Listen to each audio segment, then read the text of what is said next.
Hello students, 12वीं जीव विज्ञान की ऑनलाइन कक्षाओं में आप सभी का हार्दिक अभिनंदन। इस वीडियो में हम चैप्टर 7 का एक बहुत ही इम्पोर्टेंट टॉपिक डिस्कस करेंगे जिसका नाम है बाष्पोत्सर्जन को प्रभावित करने वाले कारक। इस टॉपिक से पहले हम चैप्टर 7 की बाष्पोत्सर्जन के सिद्धांतों तक चैप्टर 7 को कंप्लीट कर चुके हैं। इस वीडियो में हम डिस्कस करेंगे इस टॉपिक के बारे में। तो देखिए, बाष्पोत्सर्जन को कौन कौन से कारक प्रभावित करते हैं। बाष्पोत्सर्जन को प्रभावित करने वाले कारकों में दो प्रकार से हम इसको डिवाइड कर सकते हैं, बाह्य कारक और आंतरिक कारक। बाह्य कारक का मतलब है जो कारक पौधे के बाहरी वातावरण में उपस्थित रहते हुए बाष्पोत्सर्जन की दर को प्रभावित करते हैं। और आंतरिक कारक का मतलब है पौधे की आकारिकी, उसके आंतरिक संरचना इत्यादि जो कारक होते हैं वो बाष्पोत्सर्जन को प्रभावित करें तो वो कहलाते हैं आंतरिक कारक। तो देखिए, सबसे पहले हम समझते हैं बाह्य कारक को। बाह्य कारक के अंदर हमें प्रकाश, वायु, प्राप्य मृदा जल और तापमान पढ़ना है। और आंतरिक कारक के अंदर हमें पत्ती की संरचना, मूल प्ररोह अनुपात और पत्ती का अभिविन्यास हमें यहाँ पर पढ़ना है। तो आइए एक एक करके इन सभी को धीरे धीरे डिस्कस करते हैं। सबसे पहले हम देखते हैं प्रकाश के बारे में। देखिए, प्रकाश का सीधा सीधा फंडा है। आपको पता है कि पौधों के अंदर रंध्र होते हैं, पत्ती में रंध्र होते हैं और रंध्र दिन में खुलते हैं। रंध्र दिन में खुलते हैं क्योंकि दिन में प्रकाश होता है, क्योंकि दिन में प्रकाश प्रेजेंट होता है। रात्रि में बंद होते हैं। रात्रि में बंद क्यों होते हैं? क्योंकि उस टाइम पे प्रकाश नहीं होता है। क्लियर है?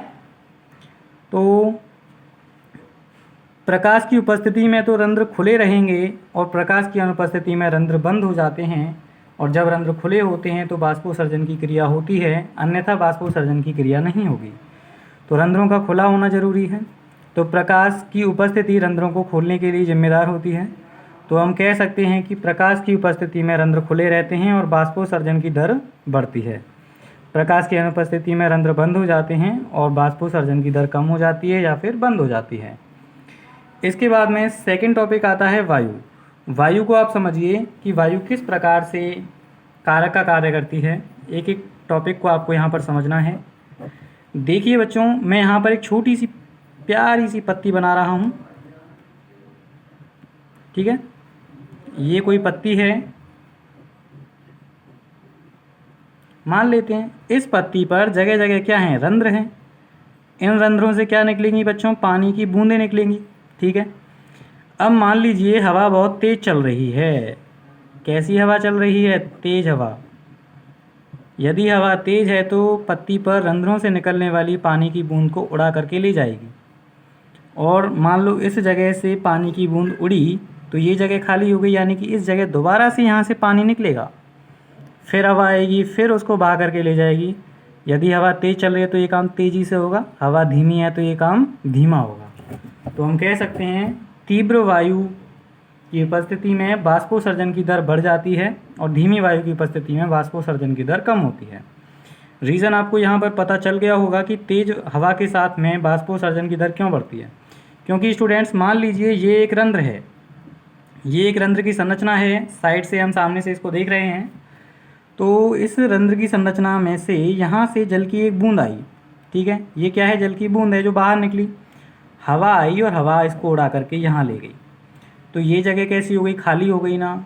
इस जगह फिर दोबारा बूंद आएगी, उसको भी हवा उड़ा कर ले जाएगी। तीसरी बूंद आएगी, उसको भी हवा उड़ा कर ले जाएगी। तो जैसे जैसे यहाँ पर बूंद का स्थानांतरण होता रहेगा, बाष्प की बूंद का स्थानांतरण होगा, उसी प्रकार से बाष्पोत्सर्जन की दर तीव्र हो जाएगी। आप इस कॉन्सेप्ट को समझ गए होंगे कि वायु अगर तेज है तो बाष्पोत्सर्जन की दर बढ़ती है, अगर वायु धीमी है तो बाष्पोत्सर्जन की दर कम हो जाती है। क्लियर है स्टूडेंट्स? इसके बाद हम बात करते हैं नेक्स्ट जो टॉपिक है प्राप्य मृदा जल। ये क्या होता है आप इसको समझिए, बहुत ही इंटरेस्टिंग है। प्राप्य मृदा जल। प्राप्य का मतलब होता है प्राप्त होने वाला, मृदा जल का मतलब है मृदा में जो जल उपस्थित है। मैंने आपको बताया था इस चैप्टर की, जब मैंने आपको जल अवशोषण वाला चैप्टर कराया था तो उसमें आपके लिए मृदा जल के बारे में बताया था। आपके लिए दो तरह का जल होता है, एक तो अपवाहित जल और एक मृदा जल। तो मृदा जल में भी हम यहाँ पर प्राप्य मृदा जल की बात करेंगे। प्राप्य का मतलब है जो पेड़ पौधों को आसानी से प्राप्त हो सकता है। तो प्राप्य मृदा जल की मात्रा यदि अधिक होगी, प्राप्य मृदा जल की मात्रा यदि अधिक होगी तो बाष्पोत्सर्जन भी अधिक होगा,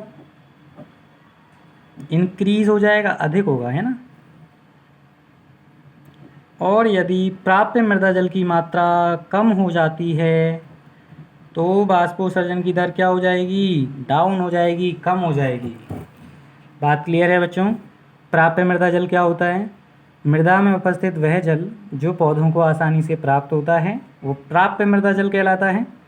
यदि प्राप्य मृदा जल की मात्रा अधिक है तो बाष्पोत्सर्जन तीव्र होगा, क्योंकि उसके लिए ज़्यादा जल मिलेगा और वो ज़्यादा जल को बाष्पोत्सर्जित करेगी, बाष्पित करेगा। और यदि प्राप्य मृदा जल की मात्रा कम है तो क्या होगा, बाष्पोत्सर्जन की दर घट जाएगी। क्लियर है बच्चों। जब जल ही नहीं मिलेगा तो बाष्पोत्सर्जन कहाँ से होगा, सिंपल सा फंडा है।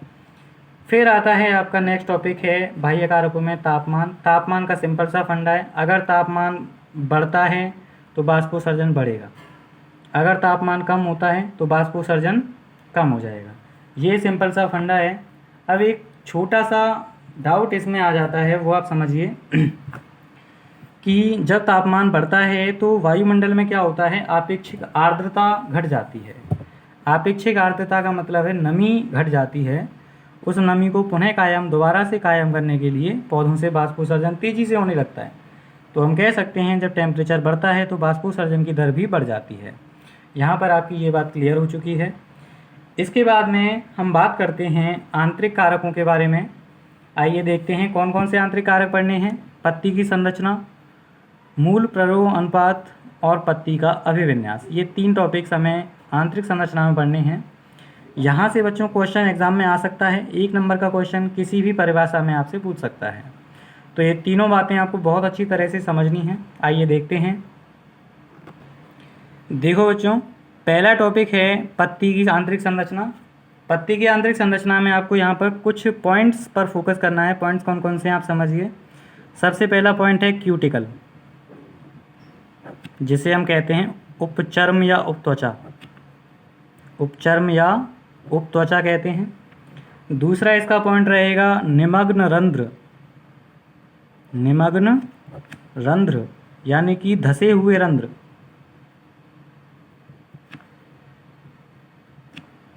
और तीसरा इसका टॉपिक रहेगा वो है रंध्र की संख्या,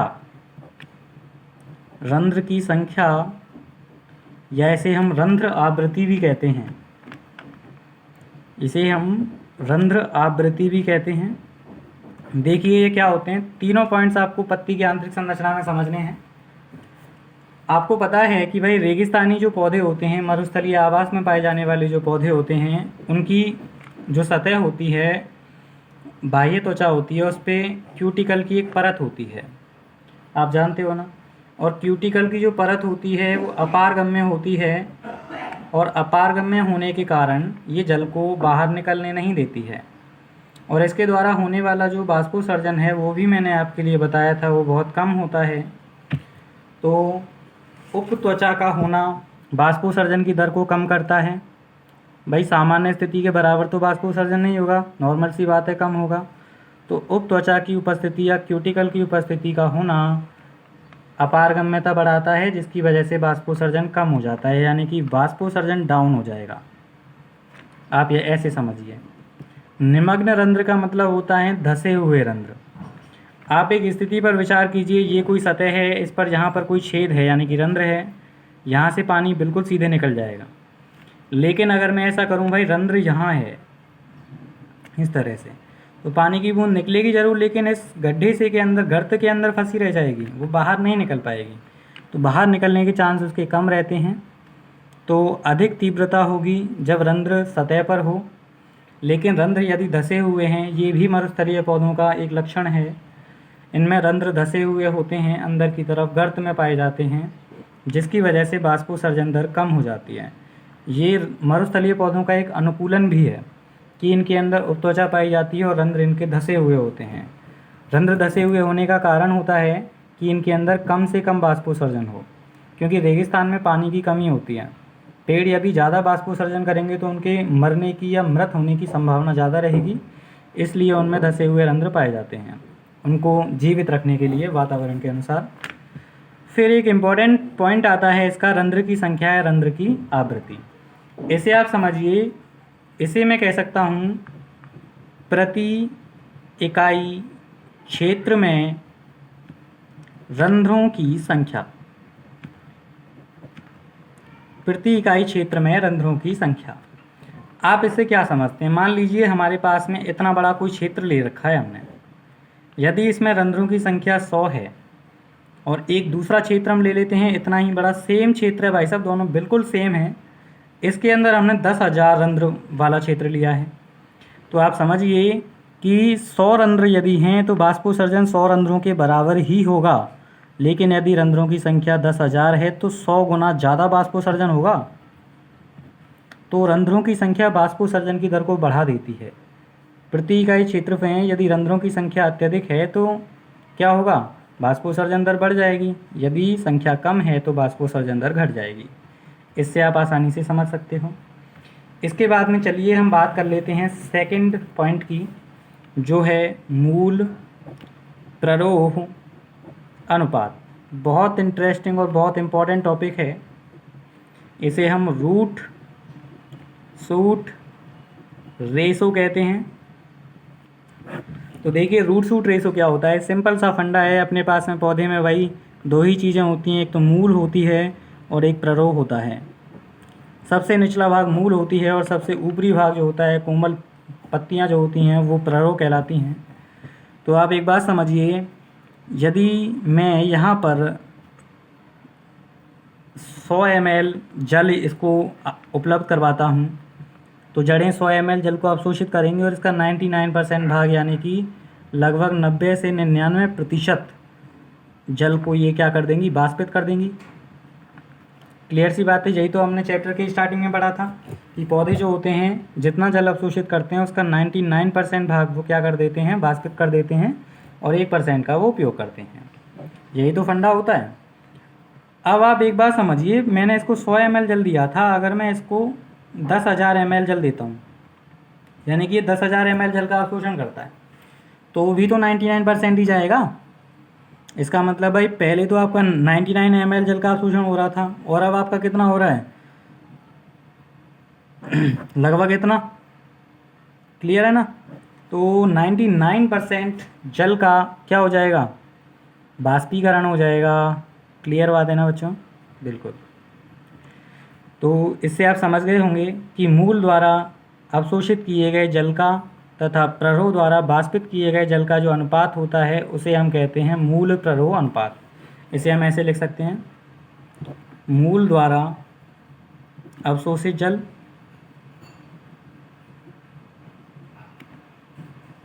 बटे प्ररोह द्वारा वाष्पित जल। तो मूल द्वारा अवशोषित जल तथा प्ररोह द्वारा वाष्पित जल के अनुपात को ही हम क्या कहते हैं? रूट शूट रेशो कहते हैं।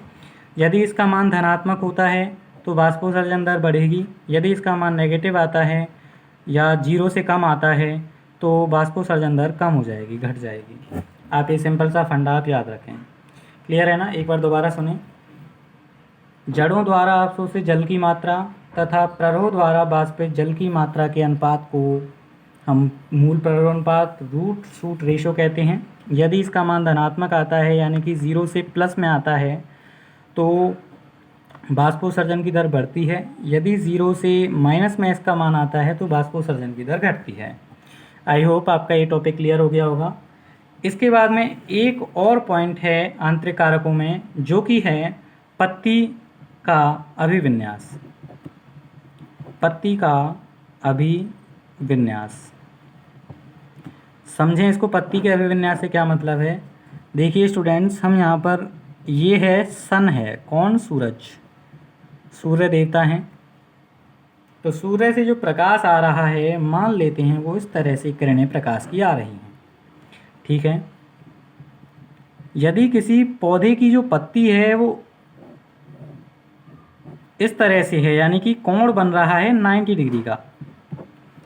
यदि किसी पौधे में पत्तियों की व्यवस्था समकोण में स्थित है, किसके समकोण में? प्रकाश किरणों के समकोण में स्थित है, यानी कि पूरी प्रकाश किरणें इसके ऊपर पड़ रही हैं तो बाष्पोत्सर्जन तीव्र होगा।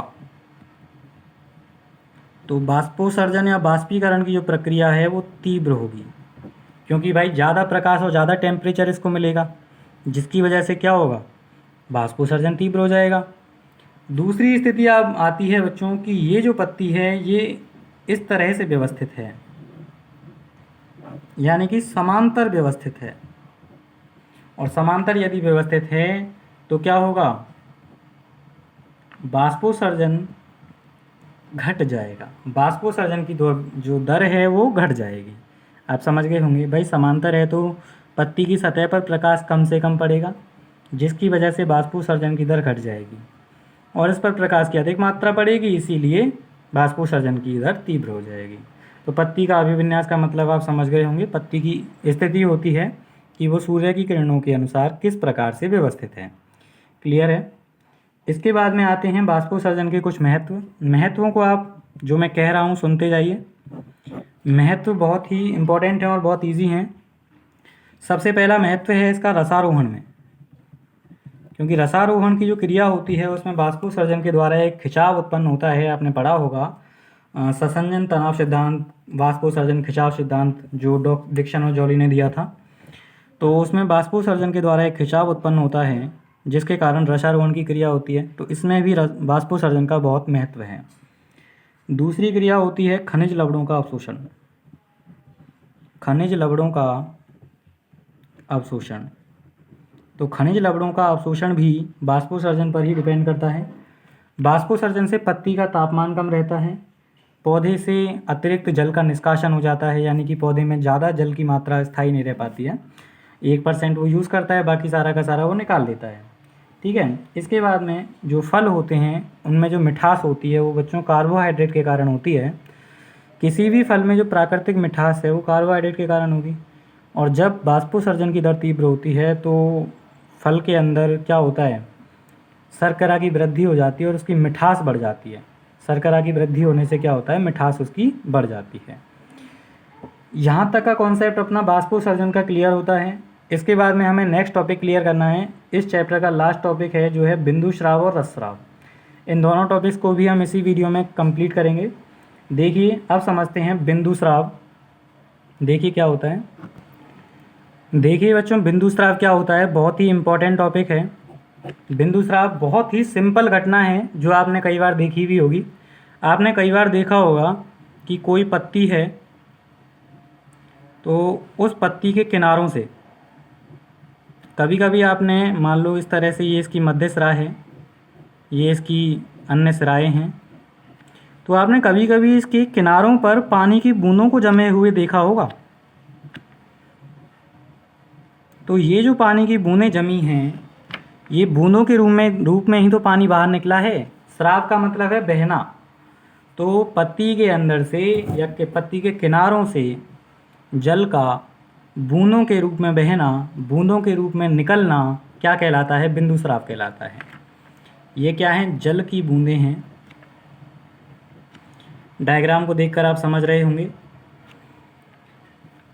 तो हम इसको ऐसे कह सकते हैं कि किसी भी पत्ती के किनारों से जल का बूंदों के रूप में बाहर निकलना या स्राव होना बिंदु स्राव कहलाता है, गटेशन कहलाता है। ये एक बहुत ही इम्पोर्टेंट टॉपिक है।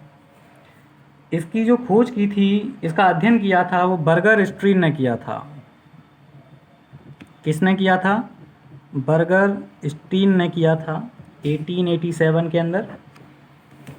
तो आप ध्यान रखें, बिंदु स्राव क्या होता है, पत्ती के किनारों से, किनारों को हम उपांत भी कहते हैं, किनारों या उपांतों से जल की बूंदों के रूप में होने वाली हानि या बूंदों के रूप में निकलने की क्रिया, स्रावित होने की क्रिया बिंदु स्राव कहलाती है। इसका अध्ययन बर्गर स्ट्रीन ने 1887 के अंदर किया था। इसके एग्जाम्पल हम ले सकते हैं आलू की पत्ती, अरवी, ब्रायोफिलम, और भी इसके कई एग्जाम्पल हम ले सकते हैं जिनकी पत्तियों में ये घटना हमें देखने को मिल सकती है। ये जो घटना होती है ज़्यादातर मॉर्निंग टाइम में होती है, क्योंकि सुबह के टाइम में आपने देखा होगा कुछ पत्तियों पर ओस जमी होती है। वो ओस की बूंदें कहाँ से आईं, ओस की बूंदें किनारों पर जमी रहती हैं, वो किनारों पर जमने वाली बूंदें ही तो बिंदु स्राव हैं, बिंदु स्राव के कारण ही तो उत्पन्न हुई हैं। देखिए बिंदु स्राव कैसे होता है, अब आप ये समझिए। आपने ये तो देख लिया भाई, पत्ती की सतह पर रंध्र होते हैं जिनसे पानी निकलता है, बाष्पोत्सर्जन होता है। लेकिन क्या आपको पता है कि पत्ती के किनारों पर भी हमेशा खुले रहने वाले छिद्र होते हैं?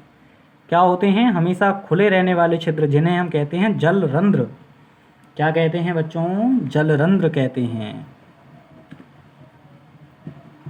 इसी जलरंध्र को आपको बहुत अच्छी तरह से समझना है। जलरंध्र क्या होते हैं? पत्ती के किनारे पर स्थित सदैव खुले रहने वाले रंध्र होते हैं, सदैव खुले रहने वाले रंध्र होते हैं या छिद्र होते हैं। इन छिद्रों को हम क्या कहते हैं? जलरंध्र कहते हैं। आइए मैं आपको इसकी एक संरचना बना के दिखाता हूँ। जलरंध्र में क्या होता है? सबसे ऊपर की तरफ एक छिद्र होता है। सबसे ऊपर की तरफ क्या होता है? एक छिद्र होता है जिसे हम जल छिद्र कहते हैं, या फिर रंध्र गुहा इसको हम कहते हैं, स्टोमेटल कैविटी। इसके चारों ओर जो होती हैं गति ना करने वाली कोशिकाएं होती हैं। क्या होती हैं? गति ना करने वाली कोशिकाएं होती हैं। इन कोशिकाओं को हम इसकी रक्षक कोशिकाएं कहते हैं। फिर आ जाते हैं बच्चों, ये चारों तरफ एक भित्ति होती है इसकी, इस तरह से। तो लगभग इस तरह से हम जलरंध्र की संरचना बनाते हैं। एग्जाम में आता है बच्चों, आपको बहुत अच्छी तरह से ध्यान से इसको समझना है। इस जल छिद्र के जस्ट नीचे की तरफ कुछ मृदु तक वाली कोशिकाएं पाई जाती हैं, पेरेन्काइमल कोशिकाएं होती हैं। तो उन मृदुतकीय कोशिकाओं को हम एपीथेम कोशिका कहते हैं। जैसे मान लो बच्चों, इस तरह की कुछ कोशिकाएं होती हैं यहाँ पर, जो थोड़ी हल्के रूप में आवृत होती हैं। इन कोशिकाओं को हम कहते हैं एपीथेम कोशिका। एपीथेम कोशिका या एपीथेम ऊतक हम इसको कह सकते हैं। एपीथेम जो होती हैं ये मृदुतकीय कोशिकाएं होती हैं, मृदुतक कोशिकाएं होती हैं जो कि जल छिद्र के नीचे की ओर पाई जाती हैं। ठीक है, जल छिद्र के नीचे एपीथेम हो गया। एपीथेम के नीचे भाई साहब अंतरावकाश होता है, यानी कि ये जो इसमें खाली जगह आपको दिखाई दे रही है, ये क्या है? अंतरावकाश है। अंतरावकाश यानी कि कोशिकाओं के बीच का खाली स्थान है। इसके बाद में ये एपीथेम कोशिकाएं जाइलम की वाहिनिकाओं से जुड़ी रहती हैं। इस तरह से कई वाहिनिकाएं आपस में यहाँ जुड़ी रहती हैं। तो इस तरह से ये क्या हैं? वाहिनिकाएं हैं। वाहिनिका किसकी? वाहिनिका जाइलम की। और उसके बाद में ये आपका जुड़ा रहता है किससे? जाइलम से। क्लियर है? तो अब आप समझिए, जब इसके अंदर मूल दाब उत्पन्न होगा तो मान लीजिए पानी, यहाँ पानी की बूंद जो है वो यहाँ से बाहर निकल गई। ये क्या है? H2O की बूंद है। तो पानी की बूंद यहाँ से बाहर निकल गई, तो इसका मतलब है ये जगह खाली हो गई, यानी कि इतनी जगह खाली हो गई। इस खाली जगह को भरने के लिए यहाँ से जाइलम से जल इन वाहिनिकाओं में जाएगा। वाहिनिकाओं से निकलने के बाद में भाई देखो, यहाँ से निकला मान लो, तो खाली स्थान से होते हुए कहाँ पहुँच जाएगा? जल छिद्र के पास पहुँचेगा और जल छिद्र से वो बाहर निकल जाएगा। ये सिंपल सी प्रोसेस होती है बच्चों, किसकी? बिंदु स्राव की। आप समझ गए होंगे बहुत अच्छी तरह से। एक बार इसकी संरचनाओं को हम दोबारा देखते हैं। जो बिंदु स्राव होता है वो एक विशेष प्रकार के रंध्र द्वारा होता है, जिसे हम जल रंध्र कहते हैं। ये पत्ती के किनारे पर स्थित सदैव खुले रहने वाले रंध्र होते हैं। इसके बाद में इसकी अगर हम संरचना देखने लगें तो संरचना में एक छिद्र होता है जिसे हम जल छिद्र या रंध्र गुहा कहते हैं। इसके नीचे की तरफ मृदुतकीय कोशिकाएं होती हैं जिन्हें हम एपीथेम कोशिका कहते हैं। एपीथेम कोशिकाएं जाइलम वाहिनिकाओं से जुड़ी रहती हैं, जो कि बाद में जाइलम से जुड़ा रहता है। जब जल छिद्र से जल की हानि होती है तो इससे नीचे वाली कोशिकाओं में जल की कमी आ जाती है। उसको पूरा करने के लिए मूलदाब काम करता है, और मूलदाब से जाइलम से होकर के जल वाहिनिकाओं में जाता है। वाहिनिकाओं से एपीथेम के अंदर जो अंतरावकाश था, उस अंतरावकाश से होते हुए जल छिद्र से होते हुए ये बाहर निकल जाता है। ये सिंपल सा फंडा होता है बिंदु स्राव का। बहुत अच्छी तरह से इसको समझ गए होंगे। ये जो होता है पूरी तरह से मूल दाब के द्वारा संपन्न होता है, इसमें और कोई प्रेशर नहीं लगता, ये रंध्र कभी बंद नहीं होते हैं। अब क्वेश्चन आएगा कि ये काम ज़्यादातर रात मॉर्निंग में होता है, मॉर्निंग में हम इसको देख सकते हैं, तो इसका कारण क्या है आप समझिए। दिन के समय तो बाष्पोत्सर्जन होता है, यानी कि दिन के समय तो रंध्र एक्टिव होते हैं, तो भाई रंध्रों से ही पूरा पानी निकल जाता है, इधर पानी को आने की ज़रूरत ही नहीं होती, रंध्रों से ही पूरा निकल जाएगा। लेकिन रात्रि के टाइम पर जब रंध्र बंद होते हैं उस टाइम पे ये तो खुले रहते हैं और जल का अवशोषण और ऊपर पहुंचाना तो चल ही रहा है उनका। तो जैसे जैसे जल की मात्रा बढ़ने लगती है, दाब बढ़ने लगता है, वो जल पत्ती के किनारे वाले छिद्रों से बाहर निकलने लगता है और बूंद के रूप में जमा हो जाता है। उसी बूंद के रूप में जमा होने की क्रिया को हम कहते हैं बिंदुस्राव। आप समझ गए होंगे बिंदुस्राव क्या होता है। ये बहुत ही इंटरेस्टिंग टॉपिक है, एग्ज़ाम में आ सकता है, 2 नंबर में पूछ लिया जाता है विद डायग्राम। ठीक है, एक और छोटा सा टॉपिक हम इसका क्लियर करते हैं जिसका नाम है रसस्राव। इसको हम कहते हैं ब्लीडिंग। आप जानते हो बच्चों ब्लीडिंग क्या होती है? ब्लीडिंग का मतलब होता है खून निकलना, खून का बहना। भाई अपने अंदर तो खून होता है, ह्यूमंस में खून होता है, लेकिन प्लांट्स के अंदर तो क्या होता है? प्लांट्स के अंदर उनका वाटर ही उनका खून है भाई साहब। उनका जो द्रव है, जो रस है, उसके अंदर खनिज लवण मिले हुए हैं, वही उनका खून है। तो रसस्राव का मतलब हो गया रस का बहना। मान लो आप किसी पौधे की पत्ती को, जैसे आक का पौधा होता है, कैलोट्रोपिस का पौधा होता है, उसकी पत्ती को अगर आप तोड़ो तो उसमें से एक सफ़ेद सफ़ेद सा पानी निकलता है ना, दूध सा निकलता है। तो वो सफ़ेद क्या है? उसका रस है। जैसे ही आपने उसको तोड़ा तो वो बाहर निकलने लग गया, बहने लग गया। ये घटना कहलाती है रसस्राव। जैसे लौकी होता है, लौकी को आप काटते हो तो उसमें से कुछ बूंदें निकलने लगती हैं, वो भी रसस्राव की घटना का उदाहरण है। इसमें जो रसस्राव में जल निकलता है पूरी तरह से शुद्ध नहीं होता, इसमें कई प्रकार के कार्बनिक और अकार्बनिक पदार्थ जुड़े घुले हुए होते हैं। ये भी क्रिया जो होती है वो मूल दाब के कारण संपन्न होती है। एग्जाम्पल आप लौकी वाला याद रख सकते हो कि लौकी को जब काटा जाता है तो उसमें से थोड़ी देर में पानी की बूंदें जमा हो जाती हैं।